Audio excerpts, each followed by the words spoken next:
Hi everybody, it's Becky here, and today I'm going to go over the basics on how to make a sandwich. We're going to make a meat and cheese sandwich. Rosemary and I figured it would be really good to go over the skills that we've learned in class on our independent living types of skills. And one of those things you guys know is we make sandwiches and try to make food, for ourselves. So it's good. It's a good skill to have, and it's a good skill to help you be able to prepare things for yourself and maybe prepare things for your family to help lessen, mealtime for breakfast or lunch or whatever. So today we're going to start with a basic meat and cheese sandwich. I know we've done lots of sandwiches, and it might not be the most exciting thing to cook or to put together, but it's really important, and there's a few little things to remember while you're doing it as well. So to get started, the first thing we need to remember before we do any kind of preparing food or touching food or anything is what? What is the first thing we need to remember to do before we start cooking or touching food? And that is it. That is it. It is to wash your hands. We have to wash our hands with soap and water and then dry them off, and then we're prepared. We're ready to go. And in between washing our hands with the soap and water and drying them off, we don't touch our face or our body or anything. We go, we wash, and then we come back to our workstation, we get ready to go. So that's great. So we're ready to go. So today for our sandwich, we're going to need a few ingredients, and we're going to need a tool. I have a cutting board here, and I also have a knife, a butter knife. It's not very sharp, but it'll do the job really well. So we're going to need bread, butter, mustard, mayonnaise, whatever condiment you like. You're going to need cheese, and you're going to need a meat. So if you have a meat in your fridge that's, bologna, ham, or whatever, or if you have leftover meat from maybe you had a roast or something else to eat throughout the week and you want to eat it up, that's great too. That's what I'm going to use. I'm going to make turkey. So let's get started. With my clean hands, I am going to get some bread. Now, does anybody remember how many pieces of bread do I need to make a sandwich? I need two. I need 2 pieces of bread. That's right. I need a top and a bottom. So I have 2 pieces of white bread here to make my sandwich for a top and a bottom. If I didn't have 2 pieces of bread, it would just kind of be an open face sandwich, which some people like to make, but we're making a full sandwich today, so that's good. Okay, so I have my bread, and now I have my knife because I'm going to spread my condiments on the bread surface because it'll help other stuff stick to it. So I'm not going to bother with mayonnaise today. I'm not a huge fan of mayonnaise, and I don't feel like mustard, so I'm just going to go with my margarine that I have. So I have a container of margarine, and I'm going to take a little bit of the margarine on the end of my knife, not a ton, just a little bit there, you see. And then I'm going to spread it on my bread. Just take one of the slices, and I'm spreading carefully with my knife. I'm holding the bread with the other hand, stabilizing it so that I can spread with my knife.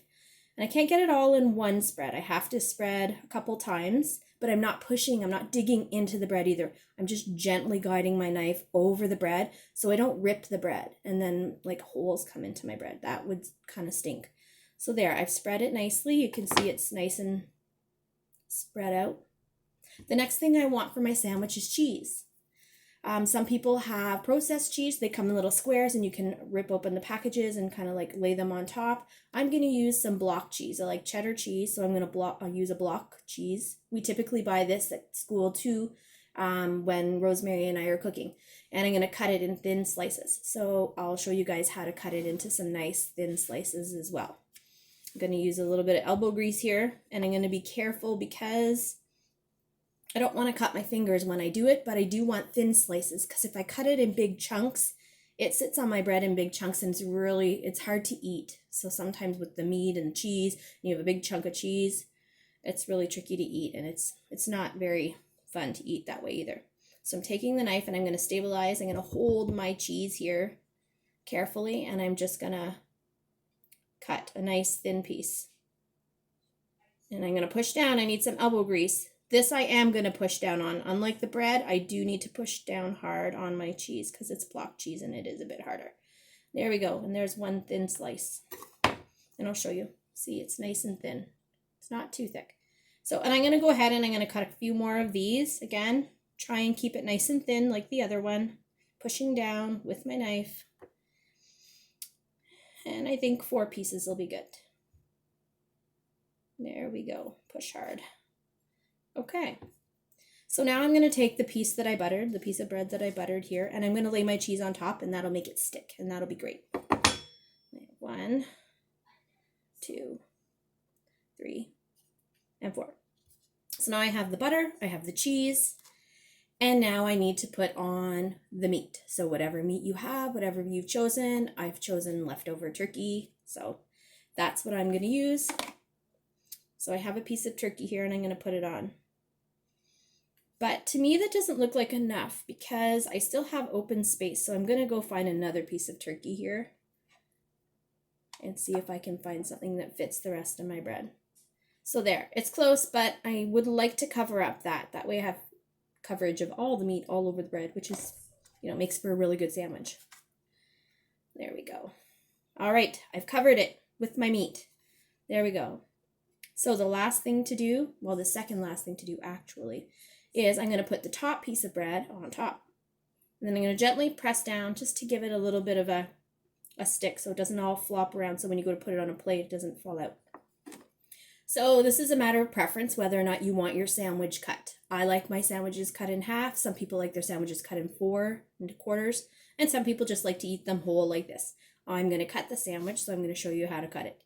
So I'm going to use my butter knife that I've been using all along, and I'm going to start at the corner here, and I'm going to hold my bread down, and then once I get a firm grasp on the cut, I'm going to put my hand gently over top of the knife, making sure my fingers are up on the top, and I'm going to stabilize or hold the bread down that way as I'm using my elbow grease to push down the knife.